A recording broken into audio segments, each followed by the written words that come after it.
It's 1944. Before the accolades and records, before the Hall of Fame inductions, and before the world knows Jim Brown's name.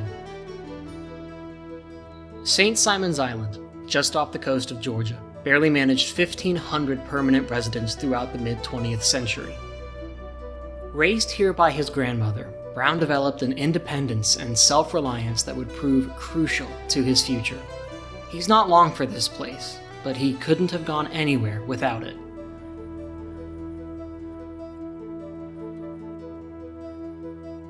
Worlds away, around the time Brown was born, Jason Stranahan, a gym teacher at Manhasset High School, showed his students a game he had learned while studying at Union College. It was called Lacrosse, and though he'd never know it, Stranahan sparked perhaps the sport's greatest hotbed of talent, as the native game quickly became as imbued with Long Island culture as everything bagels and LIE traffic.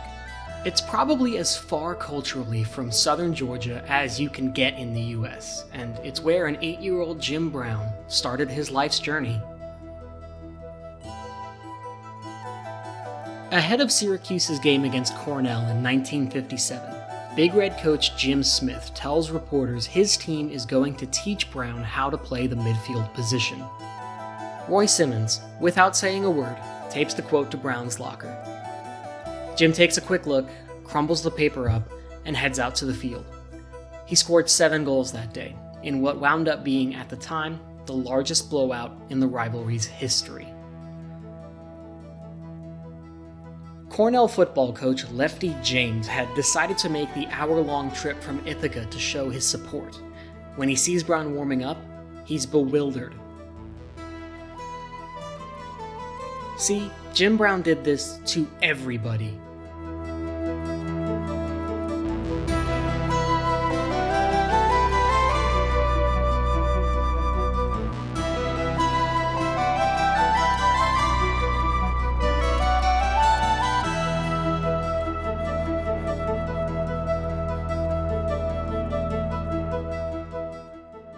Brown's football accolades need no introduction. As of 2021, he's still the only player to average over 100 rushing yards a game, and is second among running backs in yards per carry. Barry Sanders is the only top 15 career rusher in his domain in either category. Brown played before all of these other guys. He's been alone at the summit for more than half a century.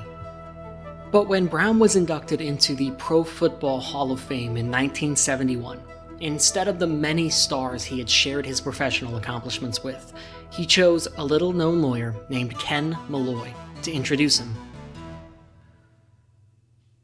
March 29th, 1943. World War II is raging in the Pacific. Cam Macaulay is a wide-eyed recruit for the U.S. Navy, and his commanding officer asks him an oddly specific question. "How many goals did you score against Army?" 7 goals, sir, Macaulay replies. He's named a PT boat captain right then and there. He'd already proven himself.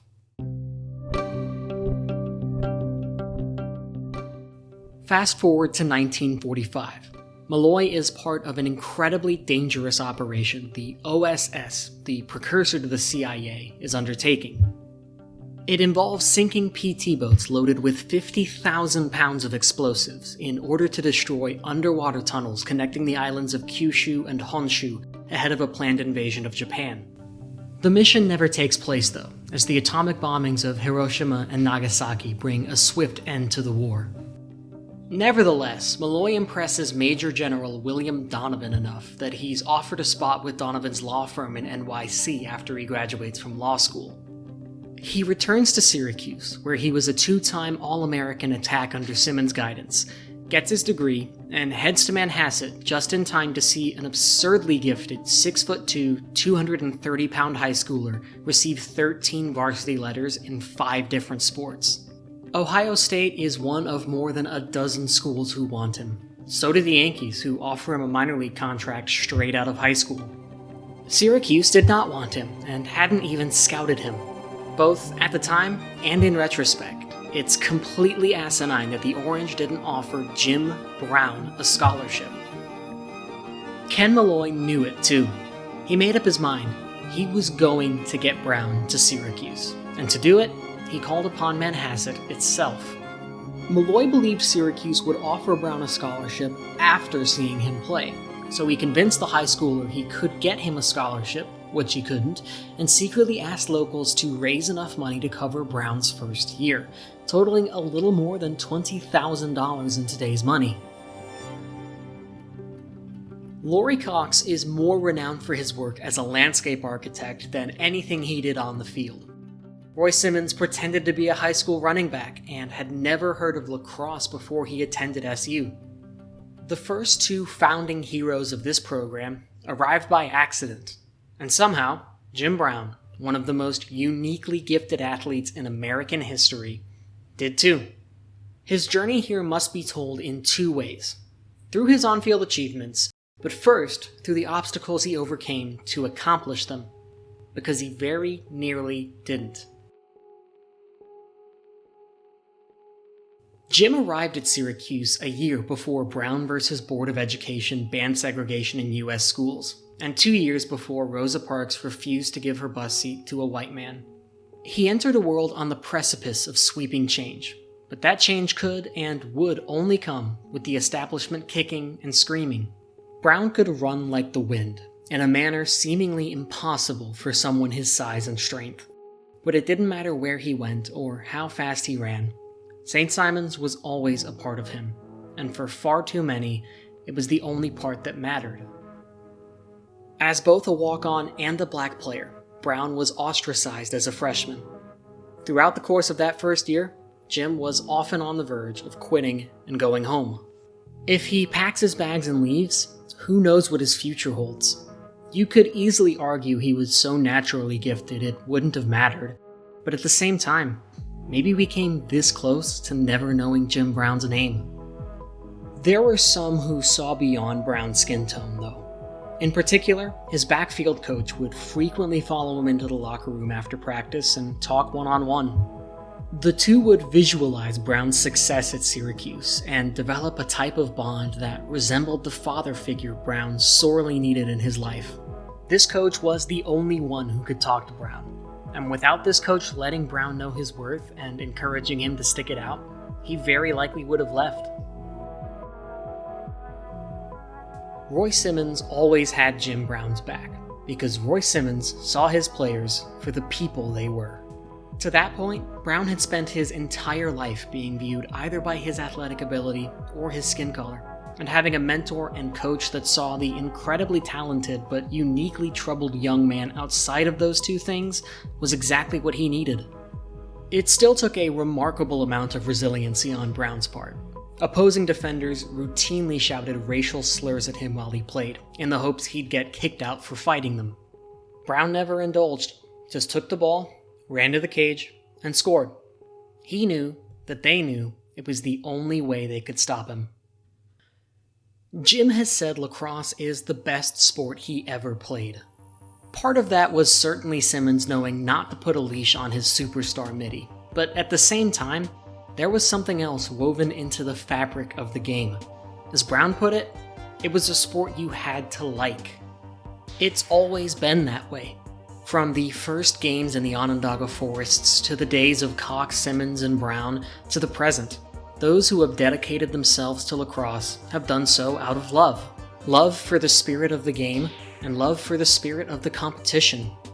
Fame, money, even winning and losing hold no place in their hearts. It breeds freedom to look beyond what we're all taught is important when we start playing or watching these silly things we call sports. Lacrosse gives medicine to all who give it time. For Jim Brown, who struggled to truly feel liberated in nearly every other part of his life, that freedom was his medicine. When Cuse visited Colgate in '56, Brown christened the Raiders' brand new goals by scoring on a shot so powerful it tore right through the net to open the game. The rest of the Raiders stayed out of his way as Syracuse won 12-1.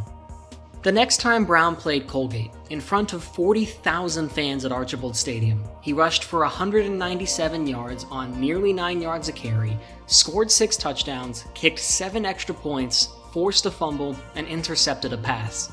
To this day, that remains one of the greatest individual efforts in the history of college football. It didn't matter what field he stepped on. Jim Brown moved mountains wherever he went. There's about 15 seconds of footage on YouTube showing Brown playing lacrosse. It's from his final collegiate lacrosse game, the 1957 North-South All-Star Game. Even against the best college lacrosse could offer, he looks like a man amongst boys, and he plays like one too.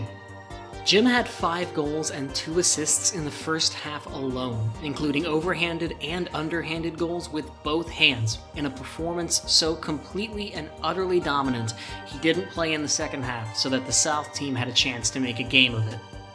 Simmons would go to his grave believing Big Jim was the greatest player in lacrosse history, and he wasn't alone in the incredible notion that the best football player of all time was somehow even better at the Creator's game.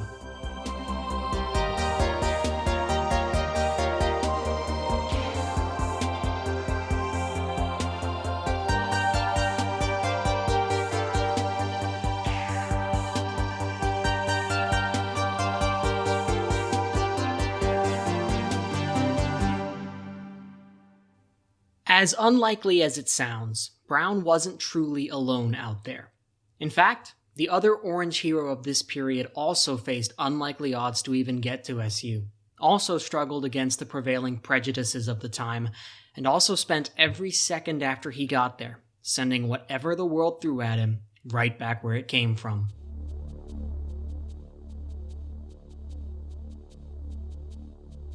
Long before people like Jim Brown or Roy Simmons walked this continent, a man known as the Great Peacemaker brought together 5 of the 6 nations that would form the Iroquois Confederacy, ending years of war and bloodshed. To cement the Union, the 5 leaders gathered on the shores of Lake Onondaga, less than 5 miles from campus, and planted the mythical Great Tree of Peace.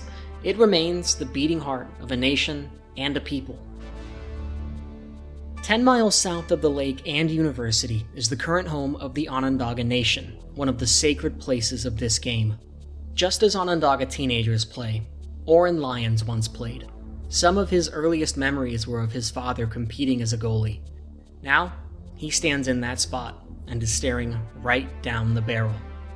Angus Thomas, notorious for an underhanded shot so powerful it once killed a man, fires. Lyons takes it right in the chest, but it's no use. The shot is so forceful it knocks him off his feet and into the goal. After a quarter of an hour, he gets back up off the ground and finishes the game with 3 broken ribs. Oren gives up 3 more goals the rest of the way, but in taking his licks and getting back up, he's proven his valor and courage to Thomas and the other men he played with. Even at 15, it's why he was starting in the cage for the Onondaga men's team. Simmons possessed an immense respect for his southern neighbors, often taking his team down or inviting the Onondaga to campus to scrimmage. He no doubt saw that resiliency and skill many times from a teenage Lyons, but Simmons also knew that Lyons' chances of ever playing for him at SU were practically zero. Throughout the 19th and 20th centuries, Native American children across the continent were forcibly sent to boarding and residential schools, which operated openly under the premise, kill the Indian, save the man. Even while Lyons was growing up, people his age and of his ethnicity were separated from their parents and homes, forbidden from speaking their native tongue, and abused physically and psychologically. By 1926, around 80% of Native children had attended a residential or boarding school, and recently, over 6,500 children and counting have been found buried in unmarked graves. Some researchers estimate as many as 40,000 died in or because of them. The practice is widely considered cultural genocide.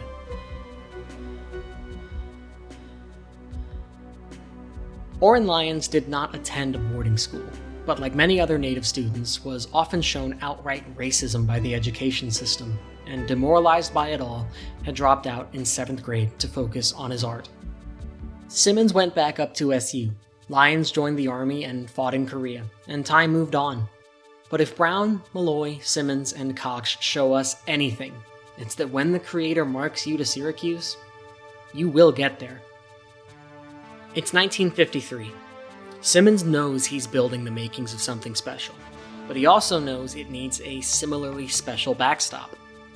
Oren is 24. He has a family now, and hasn't taken a single high school course in his life. The only things he has are an Army equivalency test and his art. Simmons, though, he's got a plan. He grabs the dean of admissions, takes him to a local restaurant on Salina Street, and shows him the paintings on the wall. Paintings Oren had sold for $10 a pop. Somehow, someway, it was enough to get him in.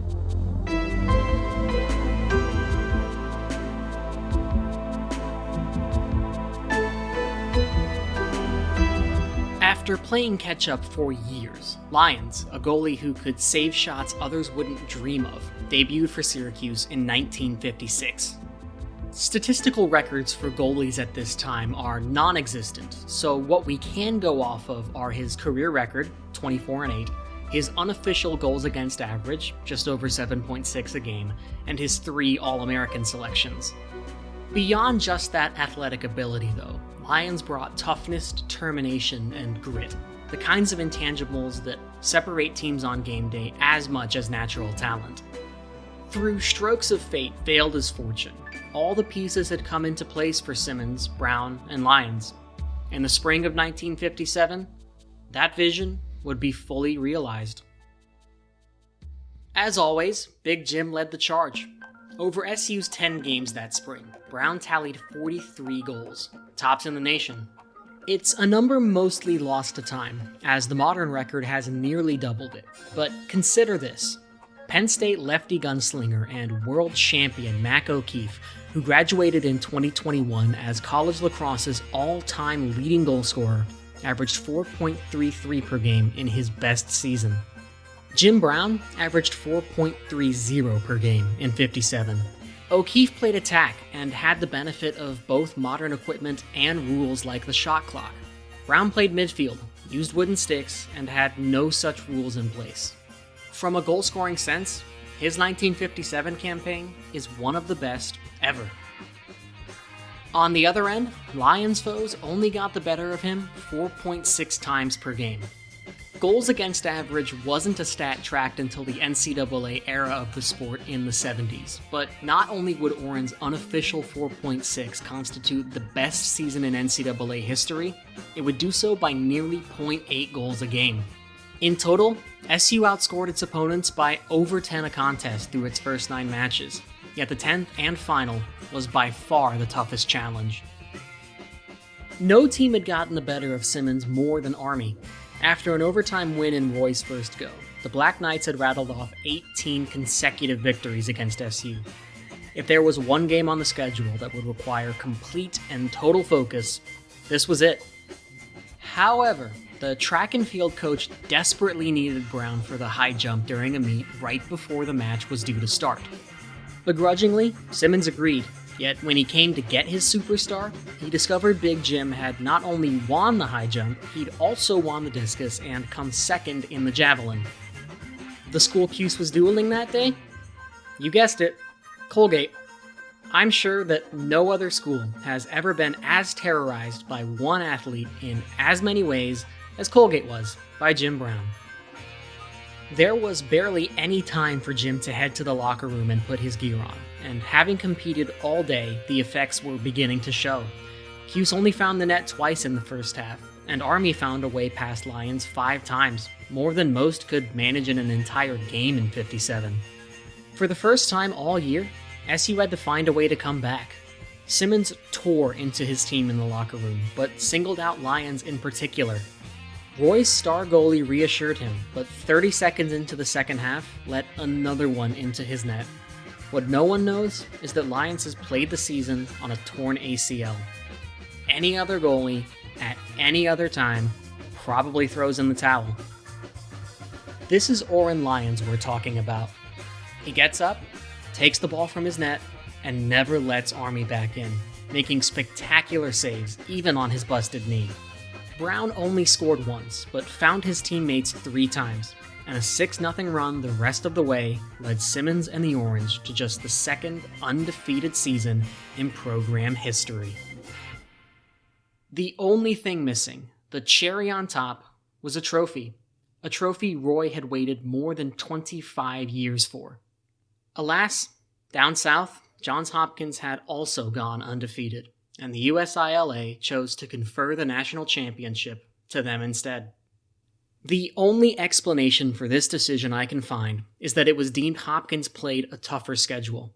However, not only did Hopkins win just 8 games to SU's 10, they also tied the final game they played. In fairness, there's a major caveat to that tie, but Syracuse still lost out on a championship to a team that won fewer games than they did and did not win all of their games. Roy Simmons would coach Syracuse men's lacrosse for 40 years. This is the closest he ever got to a championship. For a competitor of his like, it must have been a bitter pill to swallow. But no title given or not given will erase this team, because viewing this team by a title misses the point entirely. In a sport as historically white as college lacrosse, just a decade after Jackie Robinson broke baseball's color barrier, SU put together an undefeated season, led by an African American and a Native American. Brown and Lyons obviously deserved their credit, but it was Simmons who convinced Brown to stay at SU, and it was Simmons who got Lyons and his art into college in the first place. Jim still calls Simmy his favorite coach ever, because as Lyons put it, he saw the people he coached by their quality over their skin color, and he was willing to challenge the many who didn't. None of this happens without him. Jim Brown was the first African American inducted into the U.S. Lacrosse Hall of Fame. Like in so many other areas, he was a trailblazer and remains one of the most fascinating figures in American sports history. A real-life, honest-to-God superhero that showed us his very real, very human flaws along the way. His life has been filled with mythical achievements and controversy alike, but this is where we depart. An unequivocal athletic greatness this school had never seen before and will certainly never see again. Oren Lyons was the second Native American inducted into the U.S. Lacrosse Hall of Fame. In many ways, he's a larger-than-life figure too.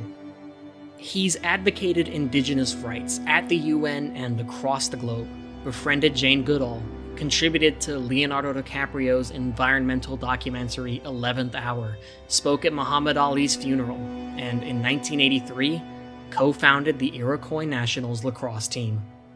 As of 2021, he serves as the faith keeper of the Turtle Clan of the Onondaga Nation on the Haudenosaunee Council of Chiefs. Lacrosse is way down on the list of things Oren Lyons will be remembered for, but few people have ever understood its spirit the way he does. 1957 Syracuse lacrosse had a purpose that went far beyond wins, losses, and championships in a niche sport. It transcended the evolving, changing world around it in a way almost no other institution of its era did. This team came from the future to show the world at large what the future would look like.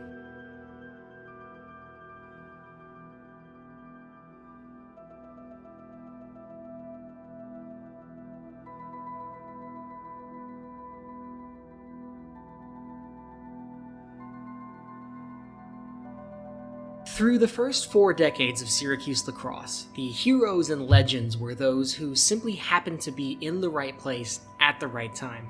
In some cases, blown into town quite literally by the winds of fate. In that specific sense, the most important member of the 1957 team was not Jim Brown or Oren Lyons. Instead, it was a much different glimpse at the future. Roy Simmons Jr. was the first person to have Syracuse lacrosse in his blood.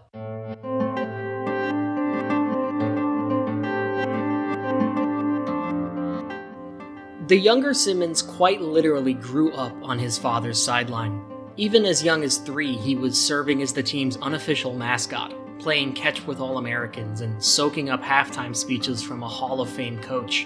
If anyone was predestined for this game and this program, it was Junior, and he'll be the first one to tell you that. Senior would often take his young son with him when he went down to the Onondaga Nation to buy sticks. There weren't today's major lacrosse manufacturers or composite shafts. This was wood, carved, shaped, and strung by craftsmen honing a centuries-old tradition. They could tell you which hickory tree made up each stick, how it felt alive and connected man and nature in a gift from and to the creator. Junior soaked it all up. He got a first-class education in the sport of lacrosse up on the hill, but gained an appreciation for the spirit, soul, and art of the game here. Both would prove equally important to his future, a future already written. Senior knew this and sent his son off to New Hampshire for high school, affording Junior the time to become his own person and define his identity. Everyone knew he'd end up back on the hill when he was done anyways. Junior played attack on that 57 team, scoring more than everyone but Brown and even making 2 All-American teams. Senior used to joke to Lions that the only reason he got Oren into SU was to put a good defense behind his son. For 12 years, Junior refined his coaching style as an assistant, knowing, as many others did, there would be no coaching search when his father chose to step away. In many ways, the two could not have been more different. Senior brought an all-action dynamism and energy.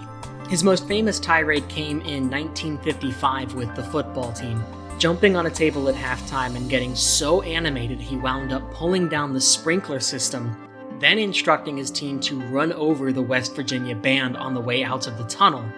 Junior, on the other hand, was part suffering artist and part philosopher, traveling the world to study culture and fashioning a chicken coop behind his house into a makeshift art studio. He wouldn't raise his voice or chew his players out, but push the buttons and make them want something they didn't know they wanted. Senior coached football and boxing alongside lacrosse. Junior stopped road trips to take his players to museums. Senior subbed himself into a high school football game.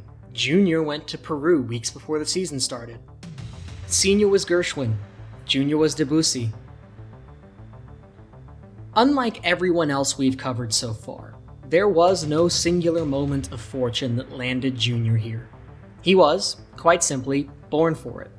And when the opportunity finally came, Roy Simmons Jr. took over a program and a sport on the precipice of a new era. For half a century, lacrosse sat at the mercy of one council. Because top teams so rarely played each other for honors, the USILA decided national champions relatively arbitrarily based on regular season records. In 1971, though, the NCAA officially sanctioned men's lacrosse and established an 8-team tournament that would conclude in early June. 4 years later, the championship game was moved to Memorial Day, where it has taken place ever since. The days of the Wild West were over.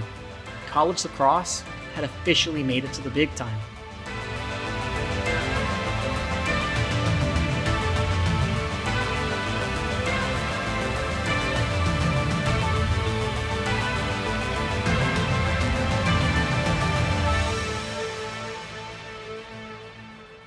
At the same time, things were trending in the opposite direction on the hill. Roy Jr. pieced together 2 respectable first years with the leftovers from his father. But as the rest of the sport quickly grew into its new status, SU was shifting attention away from everything that wasn't football and basketball. Funding quickly became non-existent. Money got so tight, players sold musk oil door to door to finance road trips and borrowed sticks from their opponents. It wasn't uncommon for Simmons to play volunteers from campus, and the lack of funding quickly showed on the field. From 1973 to 1975, Syracuse put together 3 consecutive losing seasons for the first time in program history. In the middle of the 74 season, second-ranked Cornell scored 27 on SU, which no other team has done before or since. It got so bad that Simmons put 2 goalies in the net at the same time, an act he later admitted should have cost him his job. A week later, following a 22-7 blowout loss at Division III rival Hobart, the fans derided Junior as a lousy painter and threw fish at him. He hadn't gotten a fair chance, but it didn't stop people from saying that he wasn't half the coach his dad was, that he was only SU's coach because of nepotism. Roy was not making a lot doing this, probably not even enough to sustain a family, and could only watch an administration abandon the program he grew up with, a program critics said he had failed based on the actions of 19-year-olds he pulled off the street. I'd imagine it was a pretty hopeless time for him.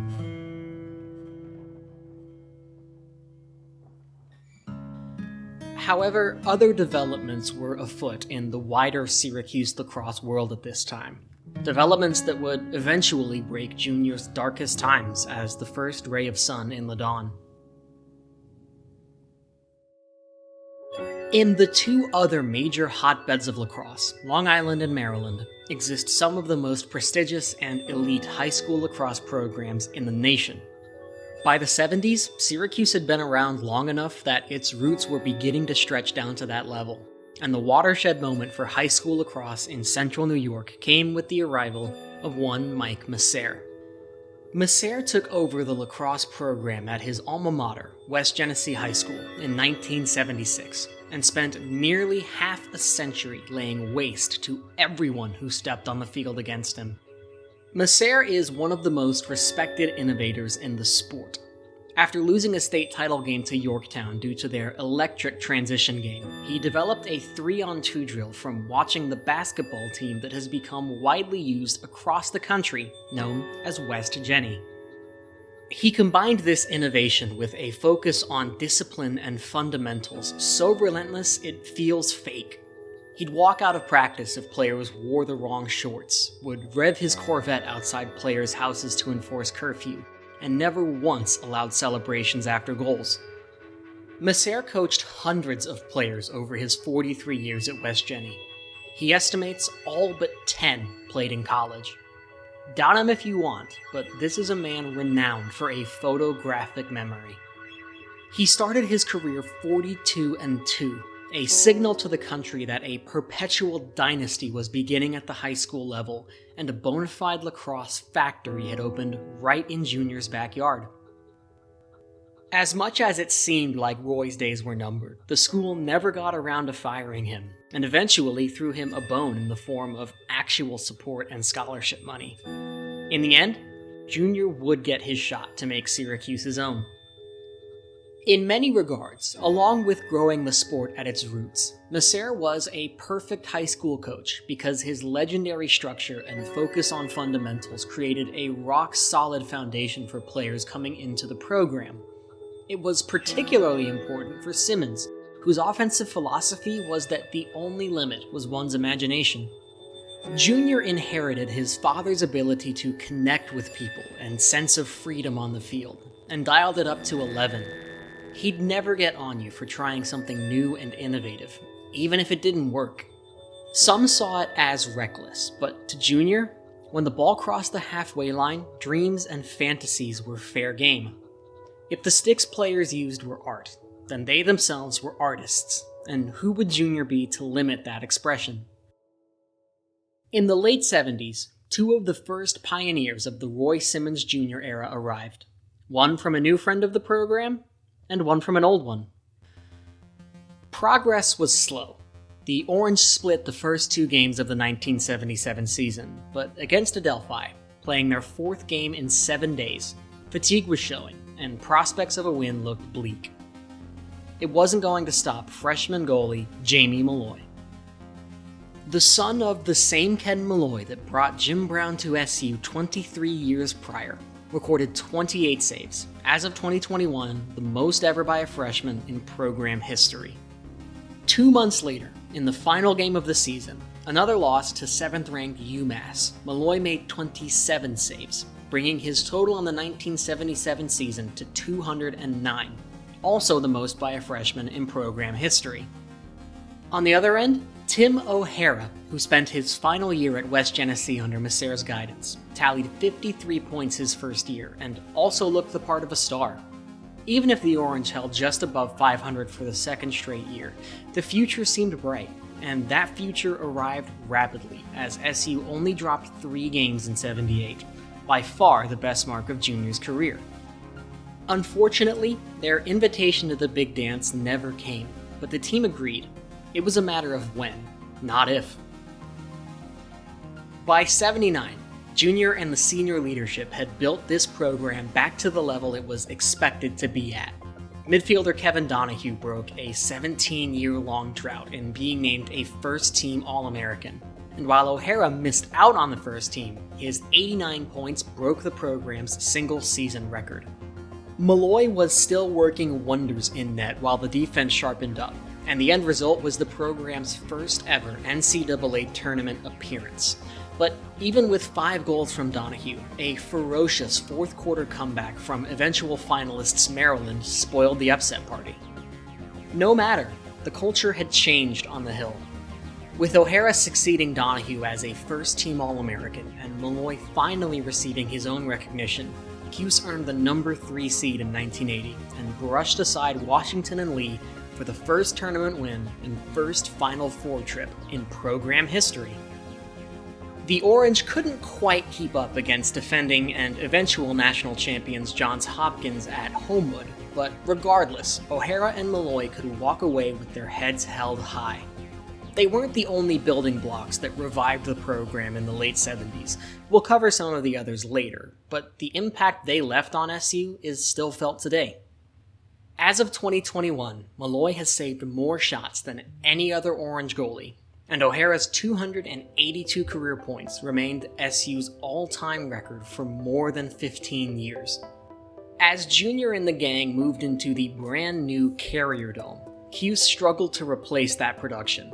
But in Camillus, the second wave of Macer's products at West Jenny were on the way, and a class-altering development was taking place in Raleigh, North Carolina. It's the summer of 1982. Tim Nelson, a 2-time All-American recruit from Yorktown High School, has just finished a 49-point freshman season at NC State.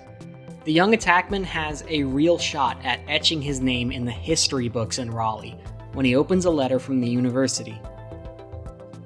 In a time where lacrosse was non-existent in North Carolina outside of Duke and UNC, NC State decided after 9 years that the program just wasn't worth the travel budget and abruptly cut it. Nelson was welcome to stay, but there would be no lacrosse for him. Back in Syracuse, Junior gets an unexpected call. By the time he hangs up, his program has landed a first-class field general. Standing at 6'2", Nelson primarily operated at a position behind the goal known not as the X, but as just X. It might seem counterintuitive, but playing at X accomplishes 2 things. It more easily creates one-on-one matchups and opens passes to teammates who are already facing the goal. Attackers come in all shapes and sizes, but many of this sport's legends excel at X.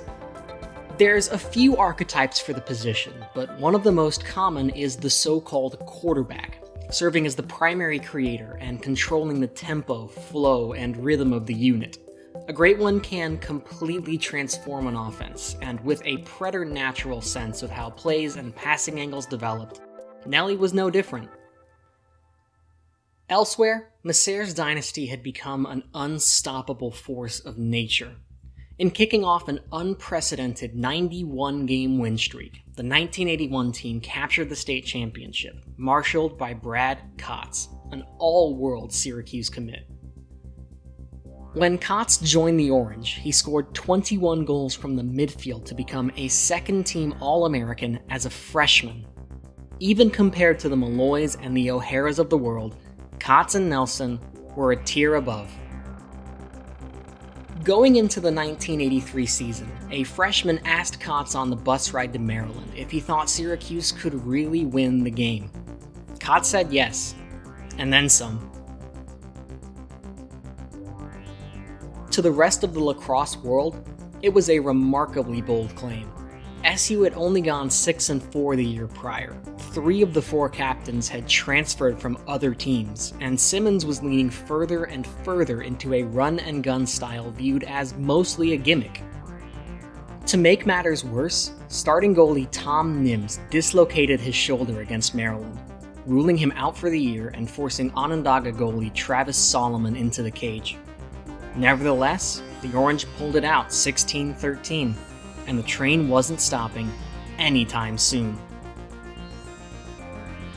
Solomon put in an All-American shift, and the SU defense, made up of 2 transfers and 2 West Jenny products, held Cuse opponents under 10 goals a game. Nelson threw a program record 56 assists en route to a first-team All-American selection. His ability to hit downhill cutters from X sparked the Orange offense, with Kotz benefiting the most, scoring 41, assisting 21, and also being named a first-teamer. No one could run with him or the rest of the Orange, who only dropped 1 contest throughout the regular season. Nelson and Kotz were the focal points, but this group acted and played greater than the sum of its parts. A big factor to that was the transfer-led leadership maintaining the discipline, ethic, and togetherness of the group on and off the field. For a coach who allowed freedom the way Junior did, it made a perfect combination. As the second seed in the tournament, Cuse advanced by Penn with a 10-5 lead heading into the 4th, and in the semis, the defense shut down Maryland, only allowing 1 goal in the first half and 5 in the game. On May 28, 1983, Syracuse Lacrosse would play for the national championship. Every great championship in this sport deserves a similar backstory, and this game will offer an underdog a chance at revenge 3 decades in the making. Similarly, every great protagonist in this sport deserves an equal antagonist, and though we have already informally met them, this game will spark the first great Syracuse Lacrosse rivalry. More will form down the line, but none will burn the way this one does.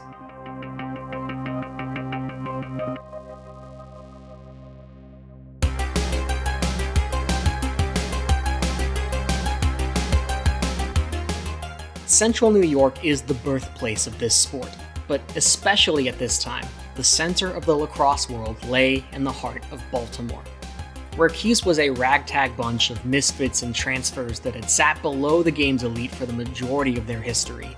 Johns Hopkins was the definitive name in college lacrosse. Celebrating their 100th anniversary, Hopkins had gathered 35 pre-NCAA championships, including, of course, 1957. And where Cuse had struggled in the NCAA era, the last time Hopkins had missed the title game was 1976. Through the early part of the NCAA era, if you wanted to be the best team in the nation, you had to beat Hopkins, something Syracuse hadn't done under Roy Jr. or Roy Sr. Enter stage left, gentlemen.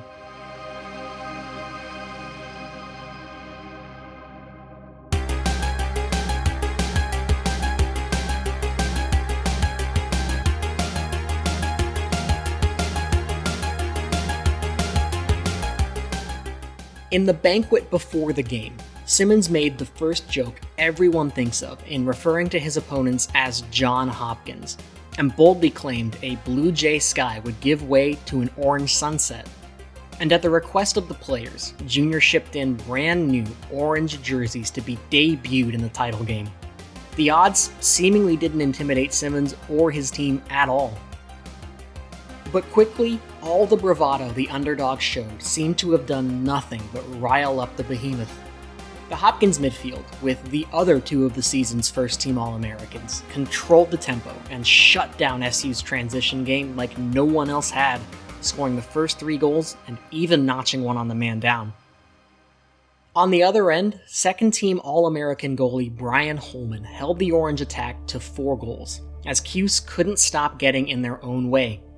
Perhaps it was the butterflies created by the national spotlight and the 15,000-plus crowd, but when the whistle blew for halftime, Hopkins headed to the locker room up 8-4 to escape the 90-degree New Jersey heat.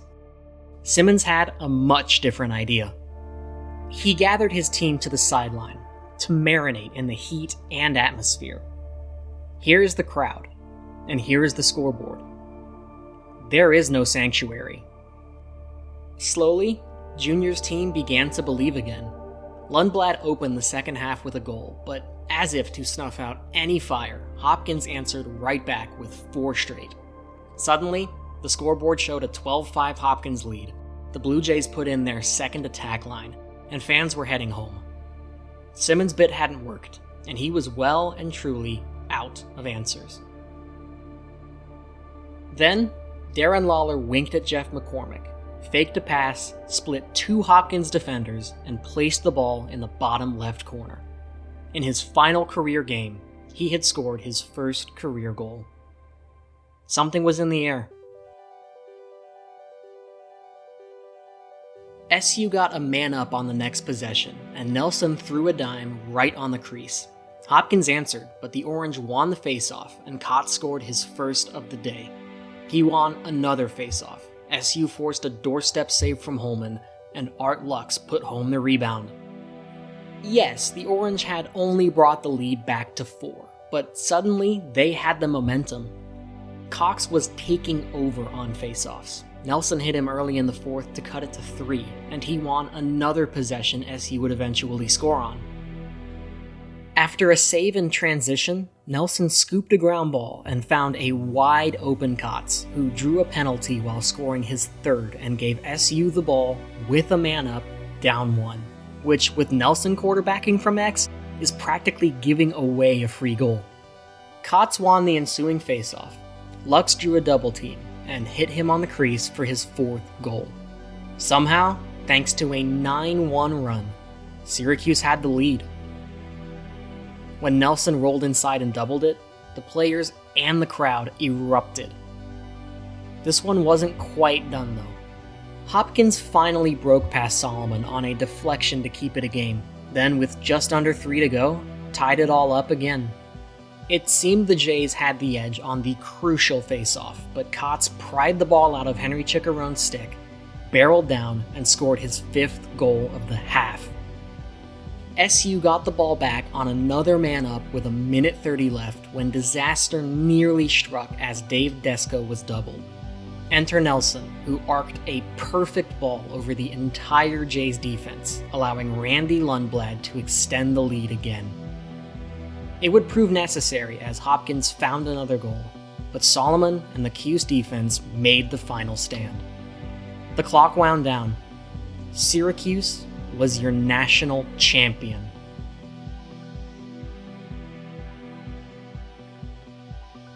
Goliath thought it had the knockout, and David stole victory right from under its nose. Blue had given way to Orange, just as Junior predicted. This ragtag group with 2 scholarships divided among them, 10 West Genesee products, multiple transfers, and a backup goalie had upset Lacrosse royalty.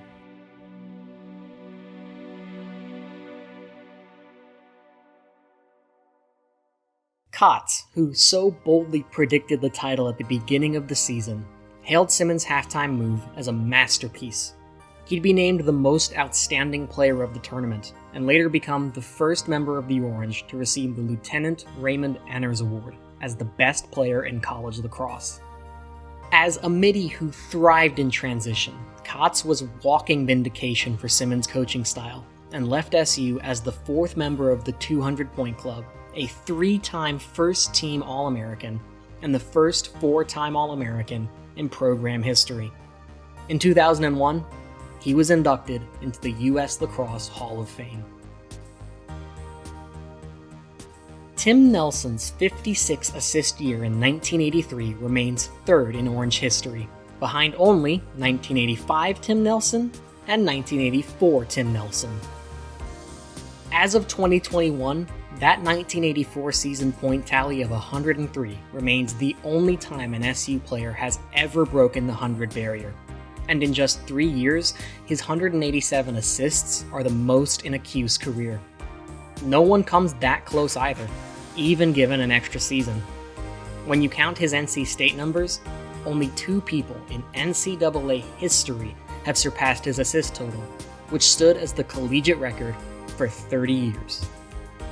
He was a 3-time Attackman of the Year, 3-time First-Team All-American, Class of 2012 Hall of Famer, and simply put, one of the most prolific passers this sport has ever seen. Then there was Roy Simmons Jr. In this moment, the coach who kept his team in the heat had proven validation for his style. The coach who played 2 goalies at once was a national champion. And the coach who failed his father's program gained revenge on the very school that cost Senior, Oren Lyons, and Jim Brown their own title. He joked that he thought he'd get a piece in the Museum of Modern Art before he ever won a national title. Longtime Sports Illustrated writer Franz Lids was trying to process it all like the rest of the stadium.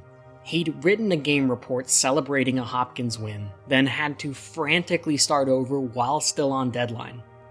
Lids was doing all of this next to an old man in the press box who spent the entire game cursing, smoking, and yelling. At some point, Lids turned to the man and asked him who the heck he was. Senior looked at him and pointed down at Junior and his trophy.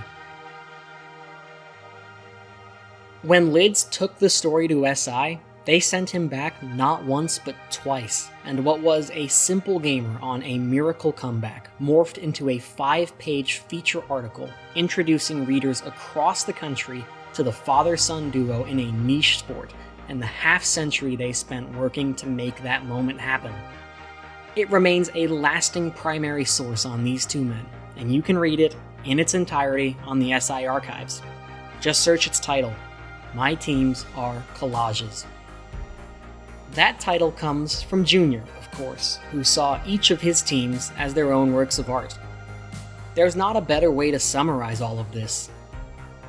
It's easy to get lost in the moment now, but this is not the last trip to the summit SU will make. Over time, this title, like all great conquests, will be mostly lost to history.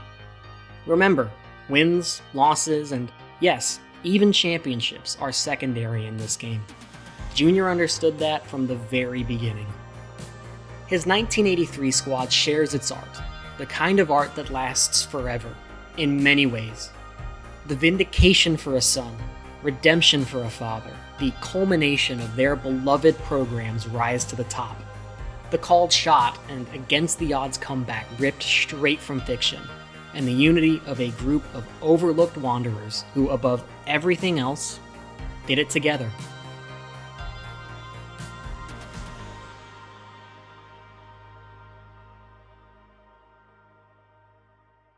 In June of 1978, when this program was just beginning to rise up and dreams of a title seemed a continent away, Junior gets a phone call out of the blue from a fellow lacrosse coach north of the border. This coach tells Junior he needs him to field a team, head up to Ottawa, and play his team as soon as possible. It's the middle of the summer. Class isn't in session, and most of Roy's players are back home. Lacrosse is probably the last thing on his mind right now. He has no idea that the ramifications of this decision won't truly reveal themselves for nearly a decade, nor does he have the slightest clue that the events this phone call sets in motion will change everything about his program and this sport.